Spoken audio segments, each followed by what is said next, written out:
Et hop les petits potes, aujourd'hui une vidéo sur les areas, donc aujourd'hui c'est une vidéo présentation et il y aura le trailer à la fin si jamais vous voulez voir un peu la Warzone, le spawn. Donc là je vais passer à la présentation. Donc là pour il y a un menu d'habilité donc pour les factions. Donc en gros vous avez des points de une monnaie de faction qui est reliée avec tout le monde, donc c'est pas une monnaie par personne, c'est juste une monnaie par faction. Donc imaginons moi j'ai 10 de monnaie faction, mon chef de fac il en a 5, bah ça nous fera 15 au total.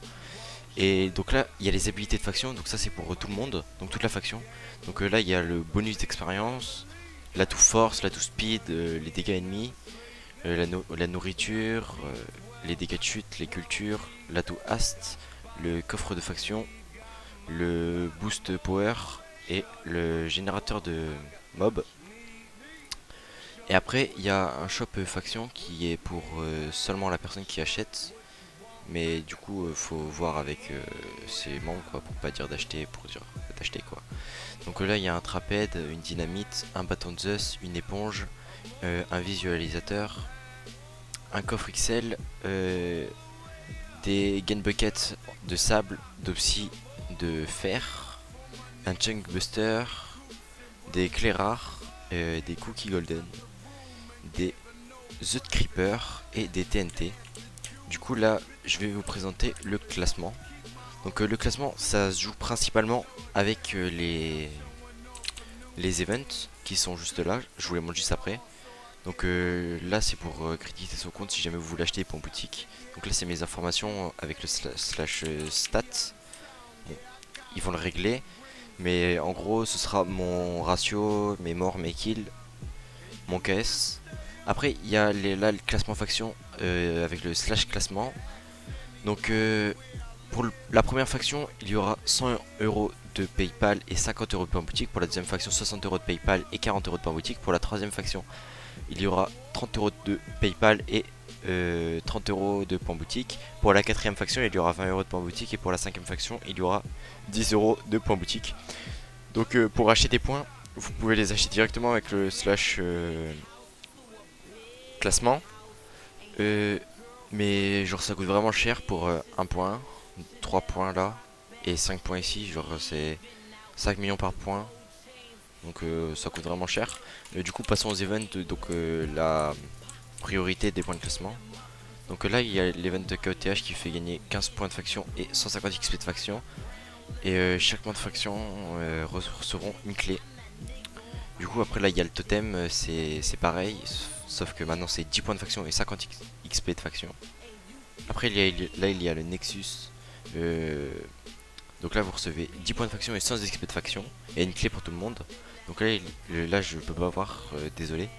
Là il y a le STA. Donc là ça sera 30 points de faction et 200 XP. Donc là vu que c'est pas... Genre on voit pas ça partout. Le but du CTA c'est de capturer 4 zones en même temps à la suite dans la Warzone. Donc par exemple il y a une zone nord, une zone ouest, une zone sud et une zone est. Donc va falloir les capturer une par une. Là je vois pas, désolé, et là je vois pas, désolé. Mais de ce que je peux voir ici, là ce sera 100 000 $ pour chaque joueur connecté. Donc là il y a la dynamite, donc on fait un clic dessus et puis ça propulse une TNT dans une zone claim, ou même pas claim, mais c'est un peu débile. Après il y a un coffre mécanique, donc en gros ce coffre, tous les 10 minutes il va vendre ce que vous avez dans le coffre. Donc par exemple vous faites une géante farm à melon, vous avez la flemme de tout vider, tout vendre à chaque fois. Donc vous mettez un hopper et après, enfin la farm, les hoppers, ça va transférer dans le coffre. Et puis toutes les 10 minutes, au prix du shop, ça va se vendre, enfin tout va se vendre dans le coffre. Enfin tout ce qui est dans le coffre va se vendre, pardon. Là il y a le crop hopper et le mob hopper. Donc en gros, enfin je sais pas si vous connaissez, mais le but c'est de, dans un chunk, si jamais vous avez fait une farm à melon ou une farm à cactus, si vous posez un crop hopper, toutes les plantations du chunk vont avoir dedans. Et pour le mob hopper, c'est la même chose pour faire des farms qui changent et non des farms à spawner comme on les voit tout le temps. Donc là il y a le coffre XL, donc un coffre avec l'équivalent de 3 fois plus de place, donc en gros c'est 3 DC. Donc là il y a un coffre, en bas il y a une page, un deuxième coffre, en bas il y a une deuxième page, et là un troisième coffre. En gros ça va être super pratique. Du coup là on va passer aux pioches, enfin à des pioches et enfin des pioches H et ou un peu cheat. Donc là c'est une pioche IFI 30, U15 et Fortune. Donc elle se répare en marchant et l'item apparaît dans l'inventaire directement. Elle casse du 3x3, elle accélère le minage et tue les minerais instantanément. La hache c'est la même chose pour les enchantements. Elle se répare aussi en marchant et les items apparaissent aussi dans l'inventaire. Donc elle casse aussi elle aussi du 3x3. Elle accélère aussi la rapidité du minage. Donc pour la OU c'est la même chose. Donc IFI 30, U15 et Fortune 10, donc elle se répare elle aussi en marchant et les plantations apparaissent directement dans l'inventaire et elle remplace automatiquement les graines que vous avez cassées avec des graines qui sont dans votre inventaire et ça casse du 3x3, après ça hydrate aussi l'eau, donc c'est plutôt cheat. Après il y a le visualisateur, donc ça permet d'avoir le contenu d'un coffre, donc hop, vous êtes dans un pillage, vous pensez que ce coffre là il va y avoir du P4 dedans, vous cliquez dessus, hop, et vous voyez qu'il y a du P4 ou non. Donc voilà. Hop. Du coup là on passe au Get Bucket. Donc en gros, normalement vous connaissez parce que c'est connu. Du coup là, il y a Get Bucket d'obsidienne, d'iron et de sable. Du coup en gros quand vous allez les poser, imaginons vous les posez là, ça va aller jusque la couche 255. Et après vous pouvez faire slash horizontal ou vertical pour les poser bien évidemment. Parce que si jamais vous voulez faire un mur, bah voilà, vous ferez un mur et non un pilier, enfin bref. Donc là on a le chunk booster pardon. Donc en gros vous le posez et puis ça va miner automatiquement un chunk de la couche où vous êtes à la couche 0. Donc là il y a les G-kits, donc slash G-kit, bon j'ai pas encore accès mais ils vont le mettre. En gros s'il me semble bien, là c'est les armures qui ne sont pas craftables et là les armures craftables. En gros là vous avez l'armure en Warlock qui est avec casque et bottes P5 avec plastron jambes P4.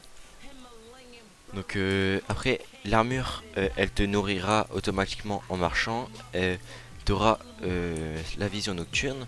Après pour l'épée elle te nourrit en frappant elle, avec une looting 3 dessus. Elle serait donc l'armure elle se répare en marchant aussi. Donc si jamais vous êtes en Warzone et que vous courez dans la Warzone, votre armure va se réparer aussi en même temps que PVP. Après elle s'auto-détruit à la mort et les bots permettent de donner l'effet speed 2. Donc là c'est la même chose pour ce stuff, sauf que lui il est full P5. Mais c'est les mêmes enchantes. Donc là on passe au trapède, permet de se téléporter derrière le joueur. En gros si jamais vous faites trap et un joueur qui vous farm, vous avez juste à l'utiliser et puis ça va directement vous téléporter au joueur qui est à côté, enfin qui est en train de vous farmer, que s'il est à 4 blocs de vous. Donc là on a les G-kits qui sont craftables. Donc là ça sera un P4, enfin un P5 P4 comme là-bas, avec ça se détruit automatiquement lors de ta mort. Ça te donne l'effet speed 2. Après le plastron pardon te rajoute tes cœurs et le casque te rajoute vision nocturne. Donc voilà. Après là il y a l'arc et l'épée. Donc là celle-ci c'est l'armure Celestium. Donc celle-là elle permet peu critique sans sauter, peut se nourrir en frappant aussi, peut voler l'expérience de l'adversaire. Donc après l'arc peut critique à l'arc, peut tirer plusieurs flèches en même temps. Chance d'avoir une toile sur une toile d'araignée sur la flèche tombée. Donc là en gros cette armure elle va se réparer en marchant aussi. Les bots vont te donner speed 3. Le plastron jambes vont te rajouter des cœurs en plus. Et le casque te permettra de te nourrir en marchant et d'avoir